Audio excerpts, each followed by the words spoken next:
2030 gold rate வந்து கிட்டத்தட்ட 1 gram 50,000 ரூபாய் போக வாய்ப்பு இருக்கு.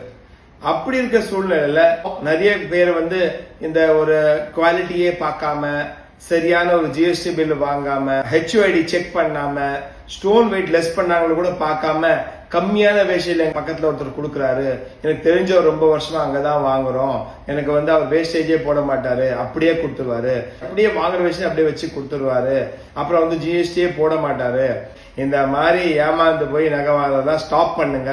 இது ஹை டைம். சப்போஸ் சூழ்நிலைகள் மாறி ஒரு பொருளாதார நெருக்கடி திருப்பி ஏதாவது பெரிய அளவுக்கு வெடிச்சிச்சுன்னா இது ஒண்ணு 2028 29 கூட வந்துடும். 2030 போக வேண்டிய வேலை இல்ல. அப்படி 1 கிராமுக்கு 50,000 இருக்கும்பொழுது நீங்க இந்த மாதிரி லோ குவாலிட்டி QC செக் பண்ணாத லோக்கல் கோல்டு வாங்கினீங்கன்னா கண்டிப்பா அவதிப்படுவீங்க. எப்பவுமே ஒரு குவாலிட்டியான ஷாப்ல இந்த மாதிரி கோல்டு பர்ச்சேஸ் பண்ணுங்க. என்னோட சேனல் வாய்ஸ் ஆஃப் கோல்டு எல்லாமே லைக் பண்ணுங்க, ஷேர் பண்ணுங்க, சப்ஸ்கிரைப் பண்ணுங்க. தேங்க்யூ.